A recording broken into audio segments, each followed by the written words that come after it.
Hi ladies and gentlemen, good morning or good evening to everyone. Today I am going to discuss find replace syntax in JCL and whether we can pass parameter to sort utility or not.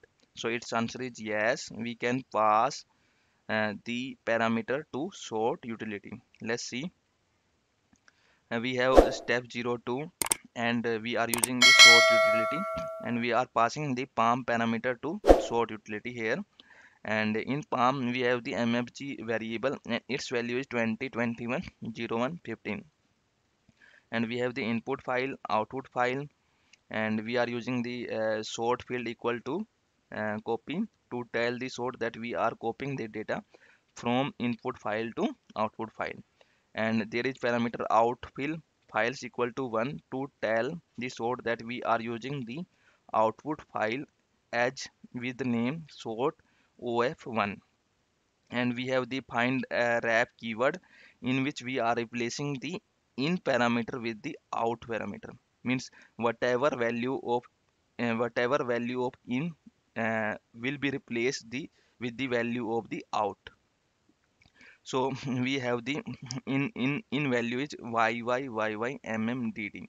So like we have in input file and in input file we have the this value yymmdd. So what it will do, it will replace the value this value with the out value. Like we have the mfg variable, so mfg variable have the value 20 21 01 15, so it will replace it with this value. And if we see this pool, we will see the our sysyn card, and like it will then say data dictionary symbol substituted. It means it has substituted the mfg value, so like it has substituted the value and executed the jcl. So our output file will be look like this.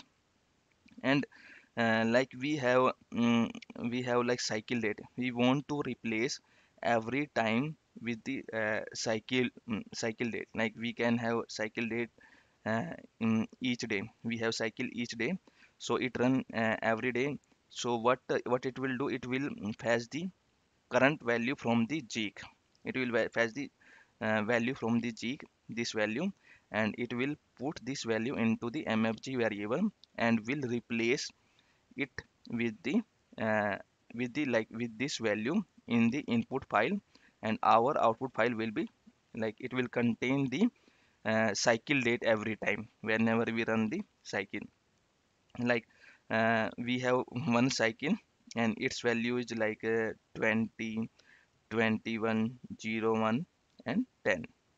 So what it will do, it will put set the cycle date variable with this value, and then this value will be put into the mfg variable.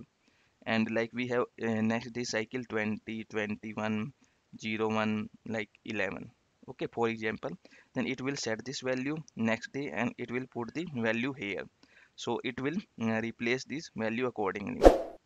And this spool will be also like same. And thank you guys, that's all from my side. Please like the video and subscribe.